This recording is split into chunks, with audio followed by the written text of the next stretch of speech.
వివాహేతర సంబంధం ఇద్దరి వ్యక్తుల మధ్య గొడవకు దారితీసింది. మాజీ ప్రియుడు యువతి భర్త మధ్య ఘర్షణ నెలకొంది. ఈ ఘటన అమలాపురంలో జరిగింది. పెళ్లైన మాజీ ప్రియురాలకి మెసేజ్లు పెడుతున్న విషయంలో యువతి భర్తకు సత్యగోపాల్ మధ్య గొడవ జరిగింది. ఇంట్లో ఒంటరిగా ఉన్న ప్రియుడిపై 15 మంది దాడి చేశారు. అడ్డు వచ్చిన గుత్తుల బాబురావుపై కూడా దాడి చేయడంతో తలకు తీవ్ర గాయమైంది. గాయపడిన ఇద్దరు వ్యక్తులను అమలాపురం హాస్పిటల్కు తరలించారు. వాళ్ళు వచ్చారండి, అడగడం అది ఏం లేదు. ఇంకా నగదు వచ్చి నా మీద చేయి చేసుకున్నాడు. 6 లక్షలు ఏమన్నా ఉందంటున్నాను. నేను ఏంటి అని అడిగే లోపల నాకు ఇంకా స్కోప్ లేదు. 10 మంది వచ్చి నన్ను పక్క తీసుకెళ్లి ఆకి మొత్తం కర్రలతోటి వాటితోటి కొట్టేయడం గట్టిగా. నా కోసం అడ్డు వచ్చి మా తాతయ్య గారికి బుర్ర మీద కొట్టారండి. బాబురావు గారు, నా పేరు బాలు సత్యగోపాల్. ఆయన ఇద్దరు రావడంతో ఆయన బుర్ర మీద కొట్టారండి.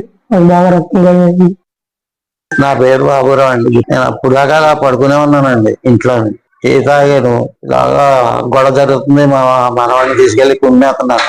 సేవ్ చేద్దాం కదని వెళ్ళానండి. వెళ్ళిన 2 నిమిషాల్లోనే నన్ను తలపై కొట్టేశారు. ఈ పాత గొడవలు ఏముందండి, ఆ ఇంట్లో ఒక అమ్మాయి ఉందండి. ఆ అమ్మాయికి కుర్రోడికి ఏదో ఉందని, ఎప్పుడు ఆ అమ్మాయికి మ్యారేజ్ అయిపోయిందండి. ఆ అమ్మాయి ప్రెగ్నెంట్ కూడా. ఈ కుర్రోడు ఇక్కడ ఉన్నాడండి, ఎక్కువ కాకినాడలో ఉంటాడు. ఆదివారం వస్తే వస్తాడు, అత్త లేదండి. ఇలా సత్యగోపాలు ఇంకా బాబురావు ఇంటి దగ్గర కూర్చున్నాడు. కూర్చున్నతోటి ఒక ఆడవాళ్ళు వచ్చి అలాగా బీర్ బాటిల్ ఇస్తామని ఏదో చిన్న డిస్కషన్ మీద మాట్లాడటం జరిగింది. ఈ లోపల వెనకాలంటనే 20 మంది వచ్చి అటాక్ చేశారు.